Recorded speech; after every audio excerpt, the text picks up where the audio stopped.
Araky ny nambarako teny am-piandohana dia manambahiny ny fandarana mahery amin'ity hariva ity satria dia ny resaka lavalava mahakasika ny lalaon'ny nositsika tamin'ity androany ity tao anatin'ny fanadihadiana rehetra izay narahantsika teo mahakasika indrindra izay no nanasantsika vahiny amin'ity hariva ity dia tsisy zany fa Andriamatoa Arinelina Randriamanarivo izay filohan'ny fédération malagasy ny taranja fibatana Fonjamby no sady secrétaire général ny comité olympique malagasy miarabanao ny fandarana mahery misaotra ihany koa namaiky ny fanasana. Miarabanao nanao dia miaraba ny technicien ary miaraba ny mpity fanatanjahantena mijery ny mahery amin'izao fotoana izao. Fanontaniana voalohany ny rahantsika nahita ny zavatra nisy tany Maorisy petraka teo amin'ny lalana faharoa Madagasikara 770 medaly volamena azontsika 770 volafotsy 30 ny 420 amin'ny 770 an'ny fibatana Fonjamby ny 920 an'ny taranja fototra atletisme. Aminao manokana manahoana fijerinao an'izay vokatra azo Madagasikara izay aloha amin'ny ankapobeny? Amin'ny ankapobeny zany ny vokatra azo Madagasikara dia azo lazaina hoe anisan'ny tsara satria raha tany amin'ny laharana fahaefatra tsika tamin'ny 520 dia izao tsika ao anatin'ny laharana faharoa midika zany fa manana herintsika zany ny mpanao fanatanjahantena amin'izany. Iresaka misimisy taranja fibatana Fonjamby tsika fa te hijanona kely ao amin'ny lalaon'ny nosy aloha satria ianao manana andraikitra roa teo anivon'ny lalao amin'izay hoe membre CN comité olympique malagasy zay niovany lalao tamin'ity ny atao hoe mifampiatranona ny maromarina koa satria raha ny any amin'ny voalazana amin'ny sarety olympique tokony misy ny village de jeu tamin'ity samy napetraka tamin'ny toerana izay tokony nametrahany zareo maorisianina avy ny délégation ho antsika malagasy napeto ve izay fiarahana toerana ray izay? Le izy aloha zany raha ny tena izy tokony hisy ny village de jeu izay zany mahazo azy satria ny resaka esprit olympisme na solidarité zany tiana avotra ao anatin'izay fanaovana jeu izay.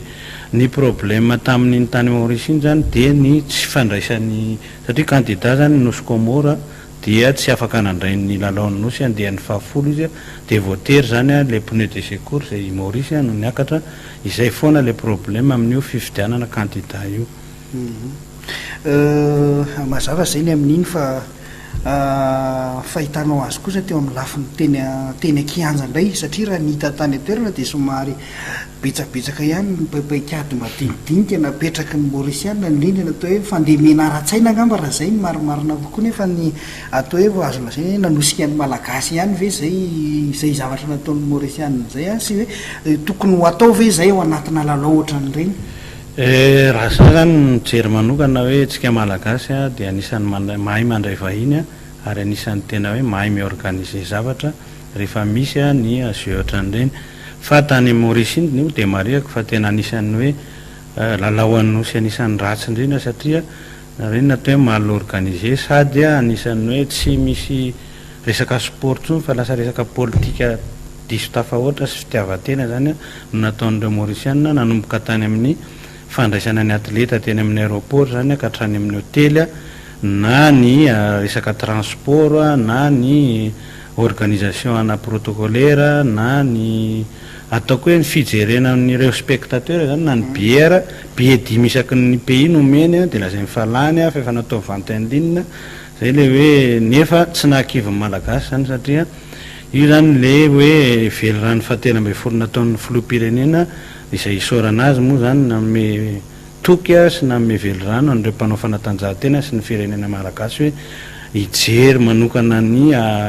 sport de haut niveau sy ny fanatanjahantena amin'ny ankapobeny mba hampiverina indray le amin'ny popirenena zany ny filoham-pirenena ary iny tenin'ny filoham-pirenena iny sy ny fanomezany an'ireo motivation an'ny bary azy hitantsika fa tena hoe namerina ny lazan'ny baolina kitra sy ny fanatanjahantena ary ny firaisam-pirenena zany iny bary ato iny dia toy izany koa ny lalaon'ny nosy dia misaotra ny filoham-pirenena ary misaotra ny ministry ny tanora sy ny fanatanjahantena sy ireo mouvement sportif rehetra nahafahantsika nazo an'iny larana faharoa iny. Ia,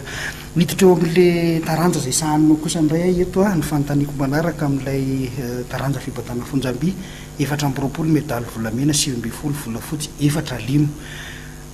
Raha izay vokatra izay ny lazaina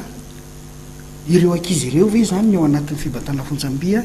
ohatrotry ny ahoana ny nanomanana ny zavatra rehetra azonany zao vokatra zao a satria taranja 4 nambesantsika anjara tany amin'ny lalaon'ny nosy fa taranja anankiray mitondra medaly volamena 420 ny fanatanjahantena dia efa teneniko foana tsisy miracle ary tsy kisendrasendra ny fanomanany fibatana fonjam-by ny atleta anankiray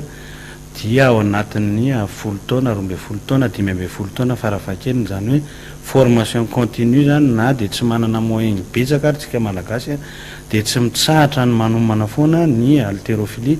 na dia ataoko hoe mianatra sy miasa ary dia tsy maintsy ampifandrindrany zay zavatra zay amin'ny fanaovana ny entraînement sy ny fanomanana dia rehefa avy eo moa ny ministère manome regroupement zay tsika atao hoe fofo ihany zay anisan'ny hoe fanamafisana ary tombony ho an'ny fibatana fonjam-by dia izay dia faharoa manarakaraka an'izay ny fibatana fonjam-by dia efa nanomana ny atao hoe sport de haut niveau zany hoe tsy vitana entraîneur irery intsony ny fanaovana sy fanomanana ny fanatanjahantena fa tsy maintsy misy mila docteur spécialisé izay miara-miasa amin'ny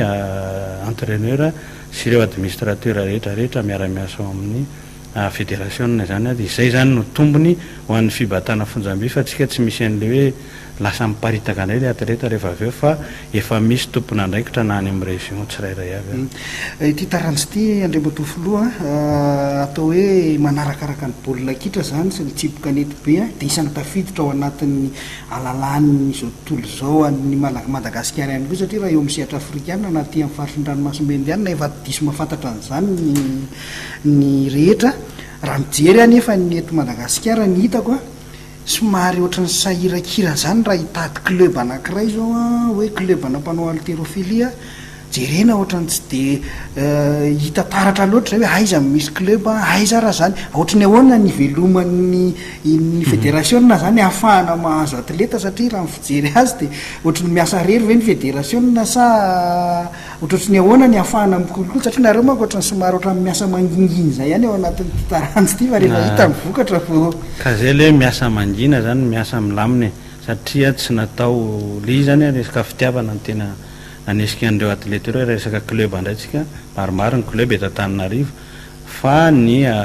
araka le matériel moa zany tsy dia manana firy loatra sika dia mitoby amina toerana anankiray zany reo rehefa manao regroupement na ny any amin'ny faritra zany na ny eto amin'ny ka eo mihitsy manko le tiako atongavana ny mato président eo amin'izay resaka hoe foto-drafitrasa ho an'ny taranja fibatana fonjam-by satria raha mijery tsika teo hoe ny baolina kitra dia eritreretina foto-drafitrasa ngeza be ho an'ny baolina kitra tsipoka nety be dia eritreretina hoe foto-drafitrasa ngeza be ho an'ny fibatana fonjam-by aiza ho aiza miferitreretana zay atao hoe resaka foto-drafitrasa ho an'ny fibatana fonjam-by zay izay angamba dia zay kely ananana aloha zany tsy maintsy natao satria raha izay hoe manana zavatra kely zay tsika dia tsy afaka hivoatra tsy mety zany fa ny mba angatahnay amin'ny ministère ny tanora sy fanatanjahantena indrindra fandriamatoa filoham-pirenena zany dia mba hametraka n'izany atao hoe fibatana fonjam-by amin'ny tena toerana misy azy dia mba hanana centre national sy centre régional mitovy amin'ireo any Europe ny fibatana fonjam-by fa mino aho fa raha manana fitaovana izay raha manana trano tsara hanomana tena dia mino aho fa mety foato angamba ny mety azo dia maraparana ny fandarana ny resaka tsika amin'ity hariva ity mbola manana atao hoe ny lalaon'ny nosy mivita ny ampahany amin'ny sehatra afrikana ny vita ny tanjona araka ny nambaranao hatrany hatrany dia ny hoe ahoana nisy eo Madagasikara sehatra ekarana lapy azo eo amin'ny lalao olympique sy any amin'ny fiadinan'ny tompon-daka iran-tany aiza ho aizy tsika zao amin'izao fotoana zao amin'ny atleta ny eo amin'izay hoe mety ho fetrehana an'izay sy ny dinganao ale Madagasikara zany zao ao anatin'ny jeux olympique dia top 4 sy top 5 tsika raha tany amin'ny top 10 anisantsika hatramin'izay dia ny tanjony fibatana fonjam-by zany amin'ny 2028 mba izy miakatra podium zany ny fibatana fonjam-by amin'ny 2028 mba manaraka ny médaille mondiale zay azo Natalia tamin'ny alohan'ny lalao an'ny Londres dia mba hanaraka ny bronze mondial ny bodybuilding farany teo tiako atongavana misy ny Tokyo amin'ny 2020 manana atletytsika amin'ny taranja fibatana fonjam-by anisan'ny miady amin'izay a iaiza ho aiza izy ireo amin'izao fotoanydroso hoe mbola fanomanana azy manana atleta enina eo zany tsika anisan'ny hoe sangany aty amin'ny continent africaine sy mondial dia mino fa reo mbola hiatrika ny lalao africaine zay atao atsy Maroc dia anatrika ny mondial zay atao amin'ny Thaïlande ary ny championnat d'Afrique zay atao eto amintsika amin'ny volana novembre 5 novembre ho an'ny zone 3 dia any Tunisie amin'ny volana décembre ny solidarité zany ho an'ny SFF dia anisan'ny qualification tena mafy tokoa ny qualification amin'ny fibatana fonjam-by raha atao satria isaky ny roa volana dia misy compétition foana ary tena efa mahatsiaro reraka any leo ary tsy maintsy andraisana anjara tsy maintsy nefa reo ary tsy maintsy mahazo larana fahatelo farafahakely sorana betsaka ianao nyvahiny teto amin'ny fandarana mahery amin'ity lentsika zay voalaza zay a inona ny azonao ambara na makany amin'ny mpitondra fanjakana makany amin'ny atleta makany amin'ny mpitiany ko ny taranja fibatana fonjam-by ho an'ny mpity fanatanjahantena dia tsotra ihany ny tsisy miracle ny fanatanjahantena fa fanomanana ary amin'izao fotoana efa sport appliqué ny science appliqué au sport dia mila olona tena manana ny fahaiza manokana momba ny fanatanjahantena no mikirakira azy any anatin'ireny fanomanana ireny dia ny firaisan-kina no zavatra angezabe ary mba hatonga n'lay ampo-pirenena amin'izay ivelorany filoha-pirenena dia mila mirahina ny Madagasikara mila mirahina ny vahoaka rehetra dia isorabetsaka ianao Andriamatoa Arnel Randriamanarivo filohan'ny fédération nantarana fibatana fonjam-by sy secrétaire général ny comité olympique malagasy mitondra izay fanazavana izay tamin'ny Thierry Vaity